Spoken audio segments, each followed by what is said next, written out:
Syederalun personel TNI dari Yonif TP 837 KT Kodam 5 Brawijaya bersama mahasiswa dan guru bergotong royong membersihkan SDN 11 Kutablang di Desa Kerumbok Biren pada Minggu 18 Januari 2026.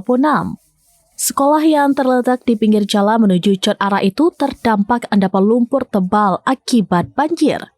Kegiatan yang dipimpin Letda Infanteri Dedi Setiayuda ini melibatkan sekitar 30 personel TNI yang bermukim sementara di Pos Ramil Kutablang. Dengan peralatan seperti cangkul, sekop, dan gerobak dorong, mereka membuang lumpur dan merapikan sisa perabot serta buku-buku di sekolah tersebut. Dukungan juga datang dari kelompok mahasiswa.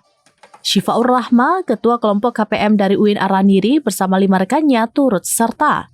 Begitu pula 10 mahasiswa KKNT Bidang Kebencanaan dari Universitas Syah Kuala yang diketuai Rizky Ardiansyah turut ambil bagian dalam pembersihan.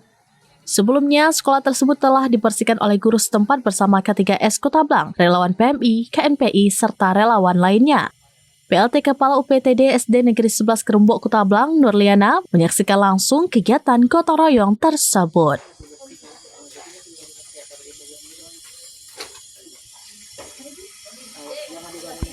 Ini sekolah kami yang dibantu oleh TNI dan mahasiswa KPN UIN Araniri dan mahasiswa Usyah.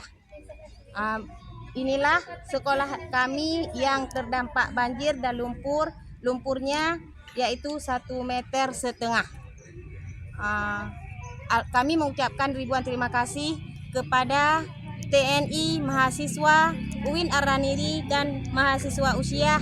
Kami mengucapkan ribuan terima kasih kepada anak-anak kami yang tidak sanggup kami balas. Dari Biren, Yusmandin Idris, Rampinews.com. Tribun X sekarang menghadirkan lokal menjadi Indonesia.